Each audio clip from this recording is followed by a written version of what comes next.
नमस्कार दोस्तों, फिर से स्वागत है आपका आपके चैनल आपके ही यूट्यूब परिवार में। बड़ी इलायची में धीरे-धीरे वापस तेज़ी चालू हो चुकी है, जो आपने देखा ही होगा कि भई ब धीरे-धीरे बढ़ रही है लेकिन बढ़ रही है। अब इसके अंदर क्या है, सबसे ज़्यादा प्रॉब्लम्स वो हैं जो बहुत ज़्यादा घबरा गए थे। घबराने वालों की भी मैं आपको बताता हूँ, जो मोटा-मोटी आपको भी पता ही होगा कि ज़्यादा घबराने वाले इसके अंदर वही लोग थे जो ज़्यादा सट्टे के अंदर काम करते थे। क्योंकि सट्टे वालों के लिए, जो मैंने हमेशा आपको बोला, कि सट्टे वालों के लिए हमेशा एक डेट होती है और फिज़िकल वालों के लिए डेट नहीं होती। देखिए, इसमें ये डाउट नहीं है कि सट्टे के चक्कर में फिजिकल वाले भी इसके अंदर घबराए हैं, क्योंकि एकदम से नीचे की साइड आनी चालू हुई है। तो घबराहट तो उनको भी हुई है, क्योंकि रेटें जितनी भी नीचे गई वो सट्टे की वजह से गई। क्योंकि आप जानते हैं कि सट्टे के अंदर कोई भी माल बेचने आएगा और सट्टे वाला जब खरीदेगा तो निश्चित बात है वो कहीं न कहीं नीचे की रेट में माल खरीदेगा। और नीचे की रेट में जब माल खरीदेगा तो जो सट्टे की रेट होगी वो फिजिकल वालों को वो चिपक जाती है। मतलब वो रेट तो थी सट्टे की, लेकिन रेट बन गई वो फिजिकल वालों की। इसी वजह से फिजिकल वालों ने भी शायद हो सकता है पैनिक में आकर के अपना माल बेचा होगा। और मैं हमेशा से आपको बोलता आया कि भाई आप थोड़ा धैर्य रखें, और आप हमेशा हर वीडियो में बोला है कि फसल आने में समय बाकी है। और देखिए, थोड़ा डिमांड के बारे में भी अगर आप विचार करते रहें तो आपको भी पता चल जाएगा कि भाई डिमांड अगर है कि नहीं है, डिमांड चालू नहीं है, अगर करेक्शन आ रहा है। तो इन सब छोटी-छोटी चीज़ों का अगर आप खुद भी गौर करते रहेंगे तो आपको पता चलता रहेगा कि भई क्या मुसीबत है कि नहीं है, मतलब कि नीचे जाने के बाद में ज़बरदस्त मुसीबत आएगी कि नहीं आएगी, या सिर्फ़ नीचे की साइड ही ये भागती रहेगी। थोड़ा-थोड़ा गौर करने से आप लोगों को 100% खुद को भी एक एहसास हो जाएगा कि हाँ भई, ये रेगुलर नीचे जाएगी, या फिर रेगुलर नीचे एक्चुअल में जा रही है, या फिर रेगुलर नीचे इसको ले जाया जा रहा है। देखिए, इससे पहले भी आपको पता ही है, 2024 के अंदर भी ऐसा हुआ था कि ज़बरदस्ती नीचे ले जाने की कोशिश की थी। जिस समय पे मैं नेपाल गया था, क्योंकि उस समय पे जो है चाहे ग्वालियर हो या रायपुर हो या कोई भी मंडी हो, ऐसा लगने लगा था कि सब लोगों ने अपनी छतों के ऊपर जो है बड़ी इलायची को लगा के रखा हुआ है, और ज़बरदस्त जो है वहीं से फसल जो है पैदा हो रही है। और प्रेजेंट टाइम की सिचुएशन भी सेम है, क्योंकि मैंने पहले भी कुछ वीडियो में बताया कि इतिहास जो है दोहराता है, तो इतिहास वापस दोहरा रहा है। तो देखिए, ऑक्शन के बारे में, मतलब नीलामी के बारे में भी जानकारी लेंगे, नीलामी की भी रेट देंगे, क्योंकि नीलामी जो है तेजी की तरफ जो है वापस बढ़ चुकी है। और सिलीगुड़ी ऑलरेडी तेजी के अंदर है, उसके भी भाव देंगे, क्योंकि आपको पता चलना चाहिए कि सिलीगुड़ी क्या कंडीशन के अंदर चल रही है। मोटा-मोटी तो सबको पता ही होगा, लेकिन फिर भी जो है आपको बता देंगे। और दूसरा, हमेशा एक चीज़ बोलता हूँ, जो आज फिर बोलता हूँ, कि जो सिचुएशन जो अभी प्रेज़ेंट टाइम में चल रही है, उस सिचुएशन में हो सकता है सट्टे वाले जो है बच जाएँ, क्योंकि ब बहुत ही ज़्यादा गरमा-गर्मी जो है इसके अंदर चल रही है, तो हो सकता है कि उनको शायद कुछ भी ना देना पड़े या साइलेंट रह जाएँ। लेकिन उनको यही बोलूँगा कि आगे के लिए सावधान हो जाइए, क्योंकि ये जो चीज़ जो आपके साथ में हुई है, या वो जो साइलेंट हैं, उसको साइलेंट समझ के मत बैठिएगा। ऐसा ना हो कि आज से बच कर के अब दोबारा जब आप सट्टे के अंदर घुसेंगे, तो हो सकता है कि जो आज ना हुआ हो, वो कल आपके साथ में हो जाए। मेरा सिर्फ़ कहना है, आप सट्टा के लिए या फिज़िकल लीजिए, मुझे कोई फ़र्क नहीं पड़ता है। फ़र्क आप लोगों को ही पड़ना है। मेरा काम सिर्फ़ इतना ही होता है कि मैं आपको थोड़ा-सा समझा दूँ कि भैया वापस सट्टे के अंदर घुसेंगे, तो भैया बड़ी मुसीबत के अंदर इस बार जो मुसीबत आएगी, वो इस बार से जो अभी प्रेज़ेंट टाइम के अंदर है, उससे भी ज़्यादा बड़ी आपके साथ में आ सकती है। क्योंकि भैया जब किसी को चोट लगेगी, और बड़े व्यापारी को अगर चोट लगती है, तो फिर छोटे व्यापारी को लंबी चोट देता है, वो छोटी चोट जो है नहीं देता। बाकी आपका विचार है, मैं अपने विचार से बोलता हूँ। तो चलिए वीडियो स्टार्ट करेंगे, लेकिन दोस्तों चैनल पर नए हैं तो वीडियो को लाइक और चैनल को सब्सक्राइब जरूर कर लीजिएगा। लगता हो शेयर के लायक है तो शेयर भी ज़रूर कर दीजिएगा। तो सबसे पहले नीलामी की तरफ बढ़ते हैं, कि नीलामी में जानते हैं कि नीलामी में जो है क्या कंडीशन जो रही है। जैसे कि लास्ट नीलामी 13 तारीख को हुई थी, आज जो है 20 तारीख है। तो आप सबसे पहले जो है आज की नीलामी जो है किन भावों के ऊपर चली है वो देखते हैं। तो सिंगथाम की अगर बात करते हैं बड़े दाने की, तो 1600 रुपये गया है, और छोटे दाने की बात करें तो 1450 पे है। और गैंगटॉक की अगर बात करते हैं बड़े दाने की, तो वो भी 1450 के ऊपर है।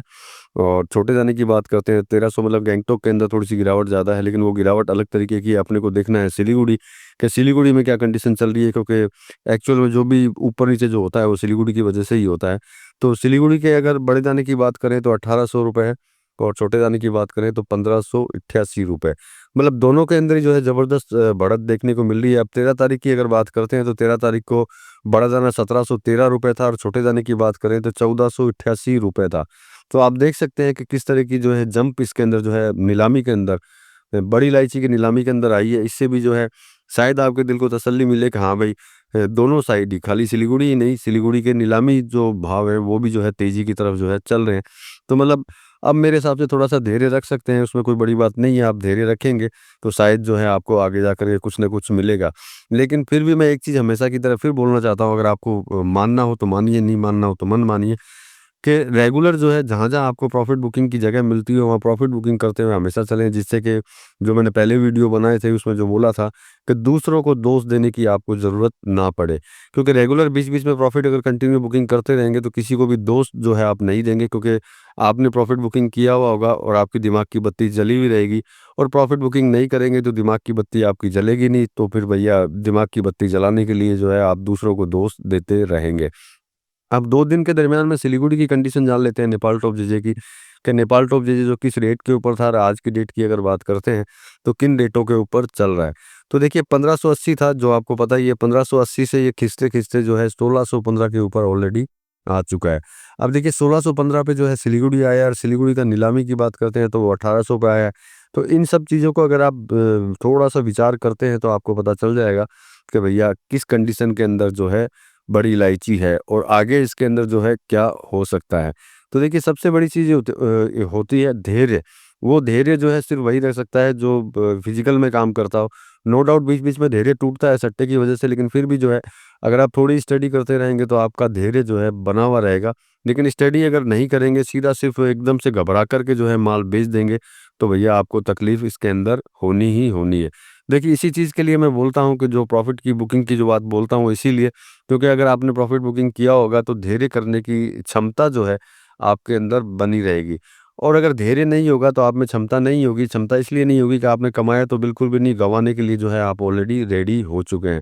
इसी वजह से जो है आप में क्षमता नहीं रहती और इसी वजह से जो है तेज़ी मंदी के अंदर काम करने वाले जो है मैक्सिमम नुकसान जो है इसके अंदर खाते हैं।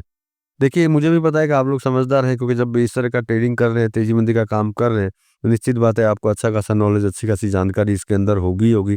लेकिन मैं हमेशा अपनी तरफ से जो है बोलता रहता हूँ कि आप इस तरीके से करें तो ज़्यादा बेहतर है, उस तरीके से करें तो ज़्यादा बेहतर है। तो अब देखिए सबसे बड़ी बात समझने की बात ये है कि भई नेपाल की फसलों की क्या कंडीशन चल रही है, तो इसके लिए देखिए मेरे पास कुछ वीडियो आए हैं जिसके ऊपर मैं कल वीडियो बनाऊँगा, क्योंकि मैं पहले जो भी चीज़ मेरे पास आती है उसके ऊपर मेरी आदत है, मैं री-स्टडी उसके ऊपर करता हूँ कि हाँ भई, जो मुझे भेजा गया है वो सही है कि नहीं है और उस एरिया में क्या चल रहा है, क्या नहीं चल रहा है, इसके ऊपर मैं कल वीडियो आपको बना के डालूँगा। अगर वो एक्यूरेट रहा, तो अभी से जो है अपन सिचुएशन जो है लेनी चालू करेंगे नेपाल की, कि कौन से एरिया के अंदर, किस कंडीशन के अंदर प्रेज़ेंट टाइम में चल रही है। वैसे तो देखिए समय बहुत बाकी है, एक्चुअल में तो 2 महीने, ढाई महीने के बाद में पता चलेगा। लेकिन फिर भी अभी की सिचुएशन अगर हम फसलों की देखते हुए चलेंगे, तो आगे अपने को किसी तरह का निर्णय लेने में जो है बड़ी आसानी रहेगी।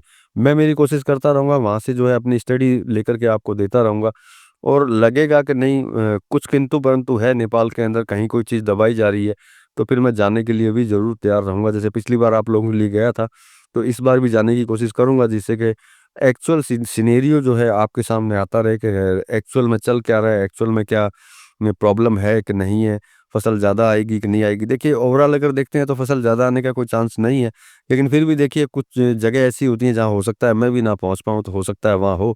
लेकिन आपको जो है एक्चुअल सिचुएशन जो है आपको पता चलती रहेगी कि हाँ भाई, क्या इसमें रियल में आगे घटत है या बढ़त है, और बढ़त भी है तो किस तरह की बढ़त है, कितनी बढ़त इसके अंदर हो सकती है, उस चीज़ के लिए जो है मैं अपनी तरफ से जो है कोशिश करता रहूँगा। बाकी फिर लास्ट में एक चीज़ बोलना चाहूँगा कि सट्टे से दूर रहिए। अगर आप अपने परिवार से प्यार करते हैं, अपने घर से प्यार करते हैं, तो सट्टे से दूर रहिए, थोड़ा काम कीजिए, लेकिन हमेशा करते रहिए, क्योंकि अगर थोड़ा काम करेंगे तो पूरा जीवन करेंगे, और ज़्यादा अगर लालच के अंदर जाएँगे तो निश्चित बात है कुछ ही समय के अंदर आप फेल हो जाएँगे। बाकी आपका विचार है, आप अपने विचार से जो है काम कर सकते हैं। मिलेंगे अगले वीडियो में अगली जानकारी के साथ में, तब तक के लिए धन्यवाद।